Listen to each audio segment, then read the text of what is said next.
So, గ్రాఫ్ట్‌లో cheating అని అట్లాంటియేమి ఉండవండి. So, doctors ఎంత చదువుకొని ఇలాంటి చీట్ చేయాల్సిన అవసరం ఎవ్వరికీ ఉండదు గాబట్టి, సో, మనం గూడా హెయిర్ లైన్ పార్ట్ అనేది చాలా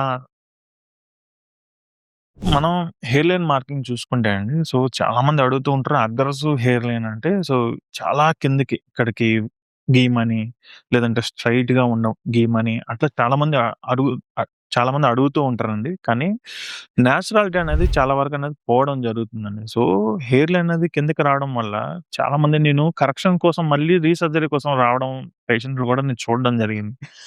వీలైనంత వరకు సో, డాక్టర్స్ అనేది మనకి క్లియర్‌గా ఎక్స్‌ప్లెయిన్ చేస్తారు. ఫస్ట్ హెయిర్ లైన్ ఎంతవరకు గీస్తే బాగుంటది. ఇంకా కొంచెం కిందకి గీస్తే ఫ్యూచర్‌లో ఏం ప్రాబ్లమ్స్ వస్తాయి, లేకపోతే ఏం ఇబ్బందులొస్తాయి అనేది డాక్టర్స్ అనేది చెప్పడం జరుగుతుంది. దాన్ని బట్టే మనం హెయిర్ లైన్ అనేది నిర్ణయించుకోవాలండి. మనం రాంగ్ హెయిర్ లైన్ నిర్ణయించుకొని మనం ఎళ్తే ఎక్కడికి వెళ్ళినా సరే డైరెక్ట్ చూడగానే ఇది హెయిర్ ట్రాన్స్‌ప్లాంటేషన్ హెయిర్ అనేది గుర్తుపడతారు.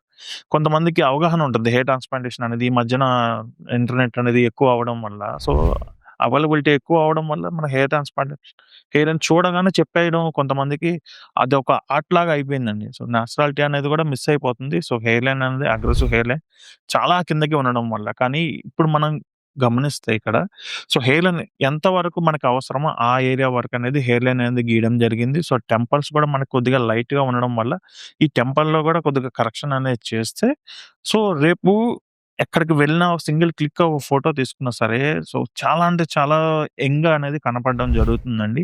సో, టెంపల్స్ క్రియేషన్ గూడా ఈ కండిషన్‌కి మనం ఎళ్ళడం జరుగుతుంది. So, at the part hair line, so, crown ఏరియాలో గూడా కొంచెం డెన్సిటీ అనేది తక్కువ ఉండడం వల్ల, సో, క్రోన్ ఏరియా గూడా మనం కవర్ జేయడం జరుగుతుందండి. సో, మొత్తం అనేది మనం చూడొచ్చు. సో, నెక్స్ట్ వీడియోలో విత్ ఎలాంటి డెన్సిటీ వచ్చింది, ఎంతవరకనేది సర్జరీ అయింది, సో, టెంపల్ ఏరియా గూడా ఎలా కరెక్షన్ చేశారు, ఎన్ని గ్రాఫ్ట్‌లు ఎగ్జాక్ట్‌గా అనేది ఇప్పుడు అప్రాక్సిమేట్‌గా అనేది చెప్తామండి ఇప్పుడు. ఎగ్జాక్ట్‌గా అనేది సర్జరీ అయిపోయిన తర్వాత అనేది చెప్పగలుగుతాం. ఎన్ని గ్రాఫ్ట్‌లు పట్టాయి ఏంటి అనేది. సో, కొన్ని కొన్ని సార్లు ఒక 100, 200 డిఫరెన్స్ అనేది కామన్ అండి ఎవరికైనా సరే. లేదంటే ఒక 300, 400 డిఫరెన్స్ ఉంటది. ఎందుకంటే హెడ్ సైజ్‌ని బట్టి కూడా ఉంటది. నా హెడ్ సైజ్ అనేది చాలా పెద్దగుంటది. నాకు గ్రాఫ్స్ ఎక్కువ పడతాయి. సో, తన కేస్‌లో చూసుకుంటే హెడ్ సైజ్ అనేది చిన్నగుంది కొద్దిగా. సో, గ్రాఫ్స్ అనేది కొంచెం తక్కువ పడొచ్చు. అట్లా డిఫరెన్స్ కూడా ఉండడం జరుగుతుంది. పిక్‌లో చూసి చెప్పడం వేరు, డైరెక్ట్‌గా అనేది చెప్పడం వేరేగా ఉంటది. సో, చాలామంది భయపడుతూ ఉంటారు.